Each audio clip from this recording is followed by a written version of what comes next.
네, 국민의힘 추경호 원내대표 이 교섭단체 대표 연설에서 민주당 이재명 대표를 정면으로 겨냥을 했습니다. 전날 이 박찬대 원내대표 연설에 이어서 여야 서로를 향해서 공세를 펼치는 모양새였습니다. 노동일 파이낸셜 뉴스 주필 이승훈 더불어민주당 전략기획위 부위원장과 함께 정치권 소식을 자세히 짚어보도록 하겠습니다. 안녕하세요. 안녕하세요. 반갑습니다. 자, 추경호 원내대표 연설 도중에 민주당 의원들 지금 보셨습니다만 야유가 나오면서 우현식 의장 중재에 나서기도 했죠. 어제 상황을 영상으로 다시 한번 만나보겠습니다. 민주당이 민생은 외면한 채 극한 대결에 몰두하는 이유가 무엇이겠습니까? 이재명 대표 사법 리스크 방어용이라는 것 이재명 대표께 요청드립니다. 이 대표에 대한 수사와 재판은 개인 차원에서 당당하게 대응하십시오. 대신 민주당은 이 대표 한 사람을 위해 포획된 방탄 정당의 수렁에서 빠져나와야 합니다. 탄핵을 한다면 이런 거짓 괴담으로 대한민국을 혼란과 분열로 몰아넣는 이런 세력들을 탄핵해야 하는 것 아닙니까, 여러분? 국민들이 다 지켜보고 있고 또 방청객들이 많이 보고 있습니다. 견해가 좀 다르더라도 오늘은 그냥 경청을 해주시면 좋겠습니다. 자, 추경호 원내대표 이제 이재명 대표 사법 리스크를 이제 작심 비판을 했죠. 윤석열 대통령을 직격했던 그 어제였습니다. 이 박찬대 원내대표 연설에 맞대응한 것처럼 보이기도 하는데 어떻게 보셨어요, 노 교수님께서는? 글쎄요, 참 뭐 당연한 거겠죠. 윤석열 대통령 비난하니까 또 이재명 대표 비난하는 윤석열 대통령, 네. 이재명 대표 함께 비난하는 건데 참 이런 논평은 정말 어렵습니다. 이게 모두가 다 나빠요밖에 얘기할 수 없는 그런 것들인데 이게 본회 연설은 국회 속기록에 남는 것이고 영구 보존되는 거 아니겠습니까? 그다음에 뭔가 좀 멋있는 말을 하려고 국민들이 뇌리에 남는 그런 연설을 좀 하려고 애를 써야 되는 거 아닌가 싶긴 한데 저렇게 양측 서로 상대를 비난하는 말만 하면 과연 그걸 뭐 연설이라고 할 수 있나요? 뭐 좀 다른 얘기입니다만은 지난 8월 달에 그 민주당 전당대회가 시카고에 있었죠. 미국에서. 시카고에 있을 때 저거 다 지켜봤습니다. 근데 남의 나라 전당대회인데 참 재밌더라고요.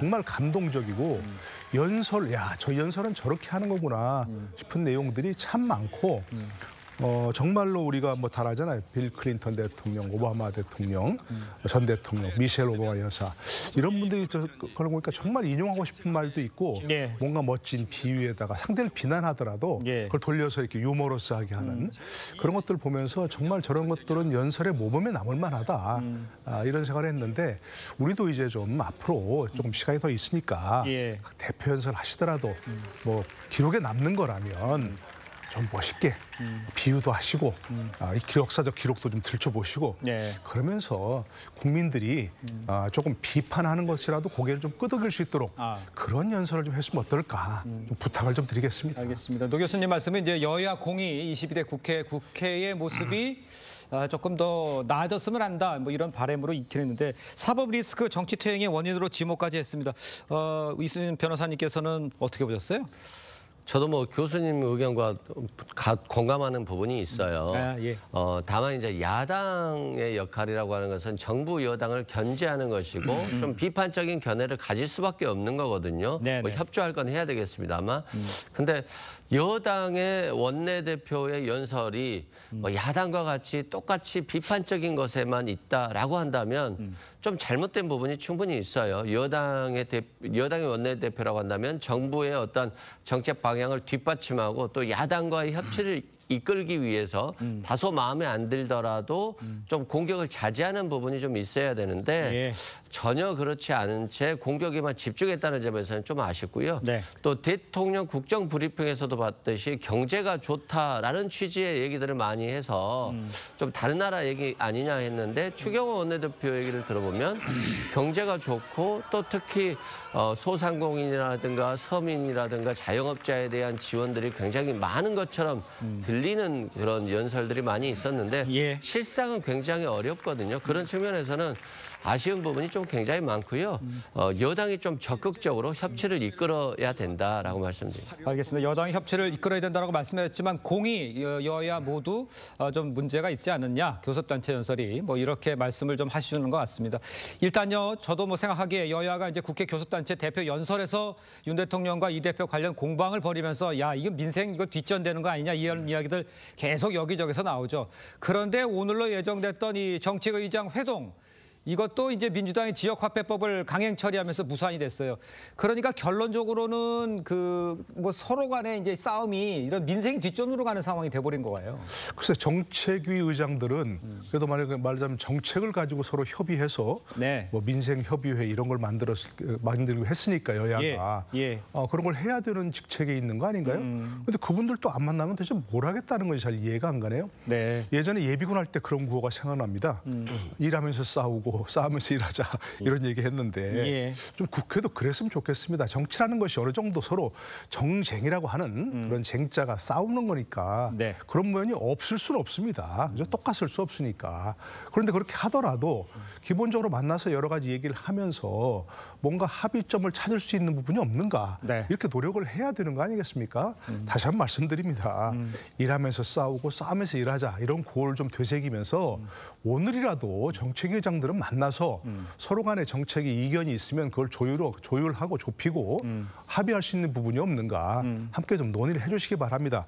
글쎄 지역화폐 저는 민주당이 왜 이렇게 지역화폐에 집착하는지 잘 모르겠어요. 지난번 25만 원도 그걸 지역화폐로 지급하자는 그런 거였다는 거 아니겠습니까? 그러니까 일부에서 얘기 나오기로는 이재명 대표가 특히 어떤 지역화폐를 취급하는 기관에 뭔가 혜택을 주려는 거 아니냐 이런 얘기까지 나오고 있거든요. 그러니까 이 대표도 얘기했지만 여당과 합의해서 협의를 좀 좁혀서 서로 좀 차등이 있는 그런 돈을 지급할 수 있도록 할 수도 있다. 그런 얘기 했으니까 좀 취소하지 마시고 다시 한번 만나셔서 혹시 조율할 수 있는 부분 없는가. 이 변호사 얘기하셨지만 지금 민생이 어렵다는 건 사실 아니겠습니까? 맞죠. 자영업자들도 어렵고 그러니까 그런 걸 어떤 방식으로 지원할 수 있는가 함께 좀 협의를 하시기 바라겠습니다. 그러니까요. 일하면서 싸우고 또 싸우더라도 일은 하자. 뭐 이렇게 이야기를 해주시는 것 같습니다. 자, 그런데 이제 또 저희가 또 살펴볼 게 어제 이제 국회 법사위도 여야 간의 고성의 오간 끝에 파행이 됐습니다. 이것도 어떤 상황이었는지 영상으로 한번 보도록 하겠습니다. 유상범 간사를 비롯해서 국민의힘 의원들이 기자회견을 통해서 저를 빌런이라고 비난했습니다. 네, 오늘은 빌런 정청래 위원장이 꼼수 정청래 위원장의 모습을 보인 날입니다. 상당히 모욕적입니다. 제가 악당, 악한, 악인, 범죄자입니까? 매우 불쾌하고요. 그런 악당 위원장과 같은 공간에서 회의실에서 회의를 하고 있는 여러분들은 뭡니까? 악당의 꼬붕들입니까? 진정한 대한민국의 지금 악당은 윤석열 대통령 아닙니까? 그렇게 비하하면 안 되죠. 다고 제발 방지 약속해 주시기 바랍니다. 사과하세요. 제가 제3자라고 말씀드리고 본인은 당사자지 제3자가 아닙니다. 국어 교육을 못 받았습니까? 제가 이렇게 모욕적으로 나오면서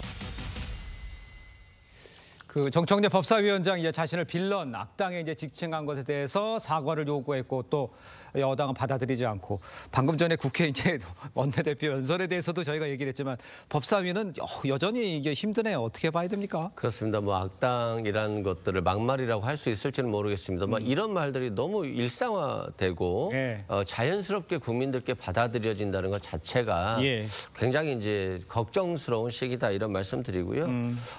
야당도 잘해야 되겠습니다만 여당도 좀 잘하고 정부 여당은 뭔가 법을 만들고 정책을 집행하는 데 있어서 좀 주도적이어야 되는데 최상병 특검법도 이제 국민들이 정말 너무 많이 들어서 지겨울 정도일지도 모르겠는데 이 최상병 특검법에 대해서 한동훈 대표도 그렇고 여당도 그렇고 대안을 제시하고 수정안을 제시해서 좀 합리적인 결론을 내줘야 되는데 그렇지 못한 채 계속 가고 있다는 점. 또 지역화폐법이라든가 민생지원금도 여야가 견해가 다를 수 있는 거잖아요. 경제 정책에 있어서.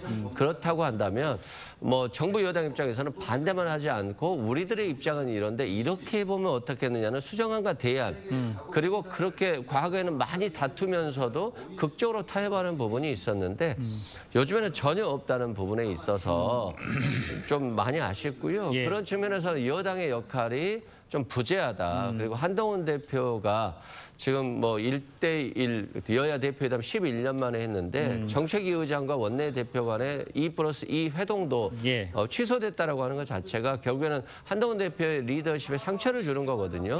그래서 다소 서로 간의 의견이 다르다 할지라도 여야가 만나는 것 자체 그리고 아까 일하는 것 자체는 회피하면 안 된다. 그것이 국민에 대한 도리다 이렇게 말씀드립니다. 알겠습니다. 여당의 역할이 부재하다라고 얘기해 줬습니다만 지금 싸움에 있어서도 그래도 일을 해야 된다. 뭐 싸우더라도 일해야 돼. 그건 동일하시는 거잖아요. 그렇죠? 알겠습니다. 그런데요. 좀 내용을 좀 들여다보면 이 악당, 이 빌런 발언이 나온 배경을 좀 살펴보면요. 민주당이 해병대원 특검법을 야당 단독으로 상정한 것에 대해서 여당이 항의를 한 거였습니다. 여당은 이제 꼼수 상정이라고 이제 주장을 하지만 정 의원은 이제 반박했어요. 이 부분은 어떻게 우리 교수님께서는 보십니까? 글쎄요, 뭐 민주당이 집착하는 것 중에 하나가 또 바로 이제 특검 부분, 특히 해병대원 특검법인데. 이것도 잘 모르겠습니다. 저는 기본적으로 여러 차례 지금 윤석열 대통령에서 거부된 법안 아니겠습니까? 뭐 그렇다면 예를 들어서 진실 규명에 관심이 있다. 그럼 누가 추천하든 무슨 상관이 있습니까? 대법원장이 추천한 특검을 하면 진실 규명이 안 되는 거 아니잖아요. 대한변협 회장이 추천하는 그런 특검을 하면 진실 규명이 안 되나요?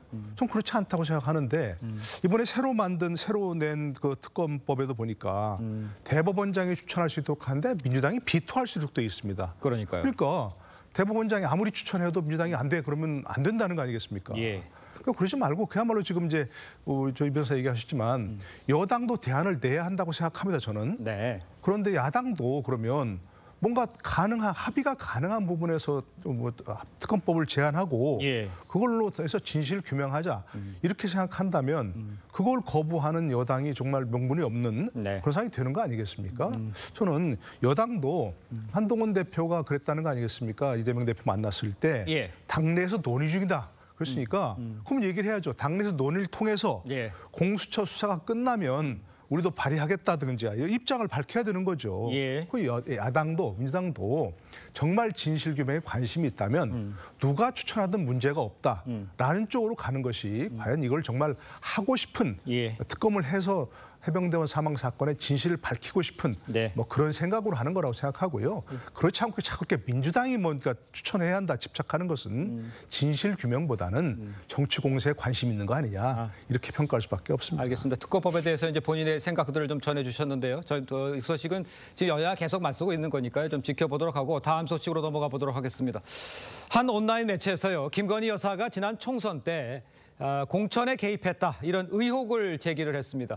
이를 두고서 야당이 총공세를 펼치는 모양새인데요. 한번 내용을 한번 들어보도록 하겠습니다. 소문이 무성하던 김건희 여사의 당무 개입과 선거 개입, 국정농단이 실제로 있었다는 것이 되기 때문에 경악할 수밖에 없습니다. 이것이 사실이라면 대통령 부인이 직접 공당의 공천에 개입한 선거농단 아니겠습니까? 구체적인 정황들이 보도된 만큼 수사도 이루어져야 합니다. 자, 지금 단서를 달았습니다. 이것이 사실이라면 이렇게 얘기를 하면서 이제 공세를 펼치는 거잖아요. 김건희 여사가 지난 총선을 앞두고 김영선 전 의원에게 지역구를 옮겨 출마하라는 취지의 메시지를 보냈다. 이런 보도가 나왔는데 지금 대통령실과 여당 당사자조차 사실이 아니라고 부인을 하고 있어요. 신빙성 논란이 벌어지고 있는데 이건 어떻게 봐야 됩니까? 신빙성 논란이 벌어지고 있는 상황에 만약에 그거라면 하면서 공격을 하고 있는 상황이에요. 일단 뭐 정치적 메시지라고 보고요. 사실관계는 좀 확인해 봐야 되겠습니다만 한간에서는 이 메시지를 본 사람이 굉장히 많다라고 하는 얘기들도 나오거든요.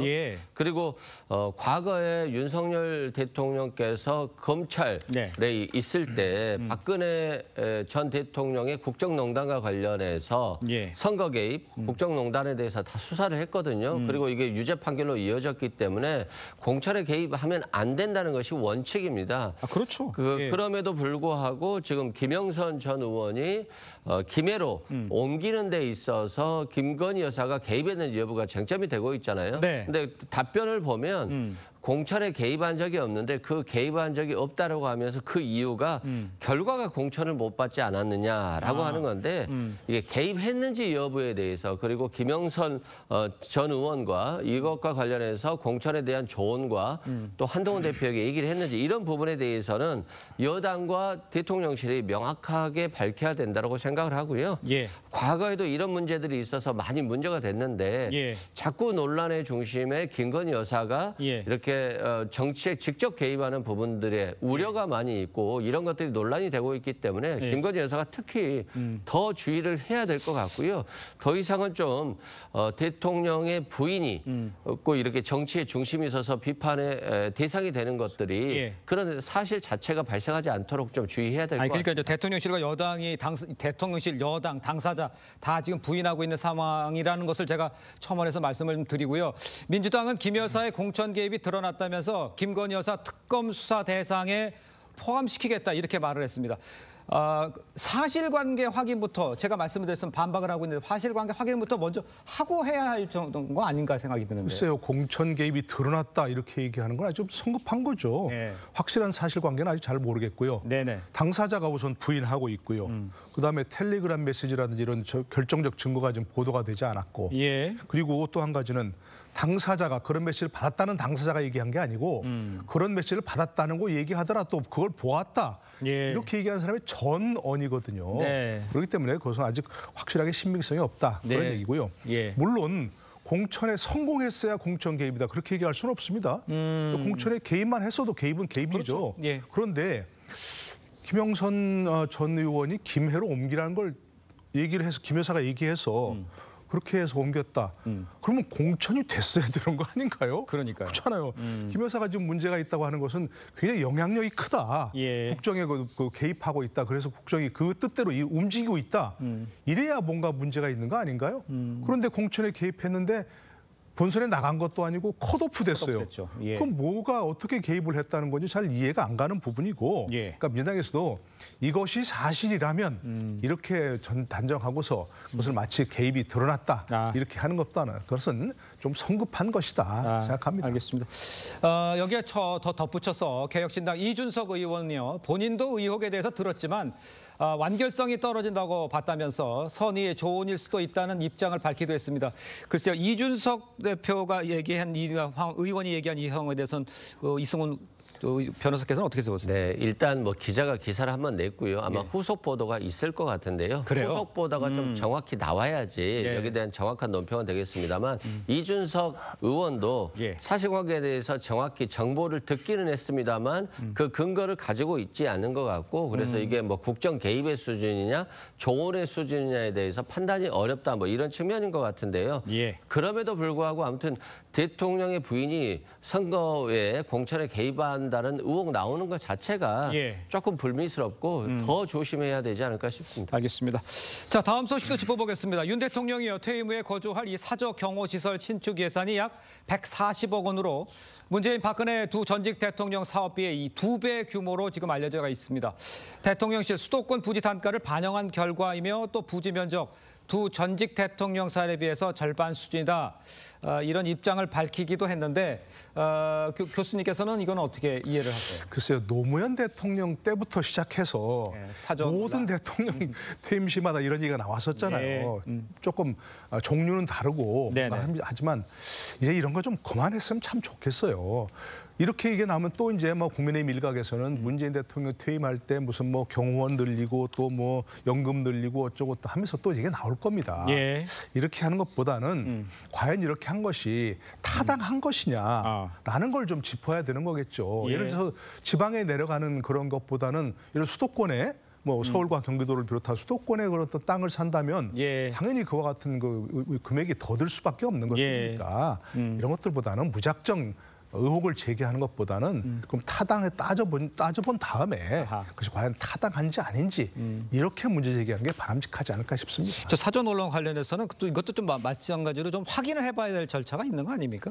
뭐 확인은 해봐야 되겠습니다만 예. 뭐 대통령이 경호시설 짓는데 비용이 많이 든다고 해서 여기에 대해서 뭐 솔직히 탓하기는 어려워요. 예. 그건 맞고요. 다만 좀 경제가 어려운 상황에서 전직 대통령들보다 2배 가까운 경호 비용, 시설 업무 비용이 들어간다라고 예. 했을 때 뭐 그렇게 유쾌한 뉴스는 아닌 것 같습니다. 알겠습니다. 자, 오늘 두 분 말씀은 여기까지 듣겠습니다. 고맙습니다.